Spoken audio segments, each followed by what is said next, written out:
All right, and now for some bad news. Secure encryption and online anonymity are now at risk in Switzerland, of all places.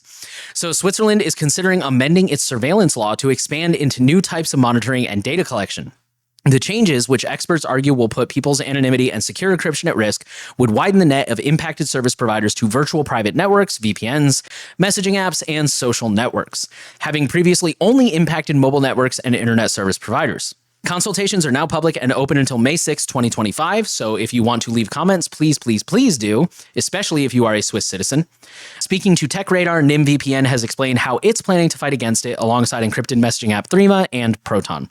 The amendment aims to expand the number of service providers targeted to include so-called, quote, derived service providers, unquote.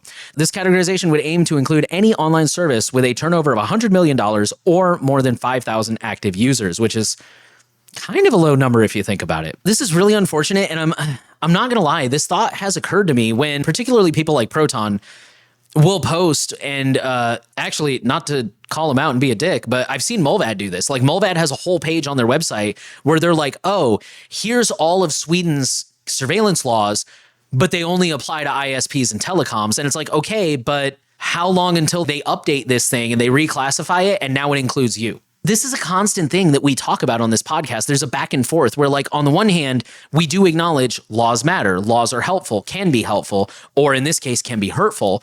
But at the same time, we do encourage you to explore solutions that do not, I don't know, this one's tricky because this is probably more of a backdoor thing, or at the very least, like a real-time analysis thing. Like, you know, Signal doesn't have any data to turn over, for example. But if the law changed and now Signal was forced to add a backdoor, they have to move, or, you know, this changes the math. So this is one of those things where it's like, it's not the laws don't matter. It goes both ways. Like some people are like, oh, I won't use anything Five Eyes based, which, I mean, you do you.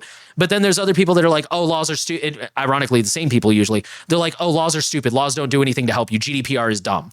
And the truth is somewhere in the middle. Like, this is bad. And we'll just have to see how these services respond. We'll have to definitely pay attention if they start launching any campaigns for awareness. Again, if you're a Swiss citizen, please go ahead and leave some comments, and we'll keep you updated as we learn more.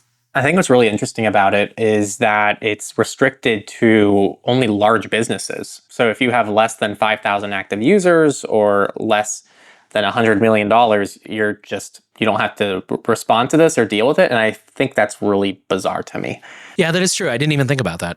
My cat has opinions on this story too. I just don't understand that restriction. I mean, I don't know what they're going after. If they're trying to catch individuals, then all an individual needs to do is just migrate to a small service that's not part of this law. I don't know. I just don't understand this at all.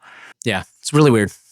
You just watched a short clip from the full podcast where we talk about privacy and security news every single week, surveillance reports.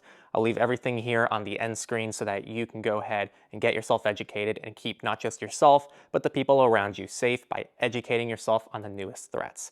See you there, and we'll see you next time on Surveillance Report.